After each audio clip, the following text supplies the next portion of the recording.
Hey guys, welcome back to Priyani YouTube channel. So ఇవాళ అయితే మనం మిగిలిపోయిన రైస్తో ఈవినింగ్ స్నాక్ అయితే ఎలా చేసుకోవాలో చూద్దాం. సో ముందుగా మనం రైస్ అనేది సపరేట్ చేసుకోవాలండి. సపరేట్ చేసుకున్నాక ఒక కవర్ తీసుకొని దాంట్లో మనం రైస్ని ఎండపెట్టుకోవాలి. సో ఆ రైస్ అనేది మనకి బాగా ఎండినాక, రైస్ అనేది ఎంత ఎండితే మనకి ఆ స్నాక్ అయితే అంత క్రిస్పీగా వస్తుందండి. సో నెక్స్ట్ మనం ఒక కడాయి తీసుకోవాలి. మీ ఇష్టం అండి, డీప్ ఫ్రైకి సరిపడా ఆయిల్ వేసుకోవాలి.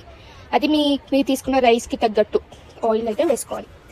అండ్ మనము ఆ డ్రై రైస్ అనేది ఆయిల్లో వేసి బాగా డీప్ ఫ్రై చేసుకోవాలి. నెక్స్ట్ అయితే మనం ఒక స్పూన్ చిల్లీ పౌడర్ వేసుకోవాలి. అండ్ నెక్స్ట్ మీ టేస్ట్కి సరిపడా salt and dhania powder, chaat masala, tomato sauce వల్ల ఏంటంటే చాలా బాగా టేస్ట్ అనేది ఇంకా బాగా వస్తుంది. సో నెక్స్ట్ మనం ఆనియన్స్, టమాటో, కొత్తిమీర వేసుకోవాలి.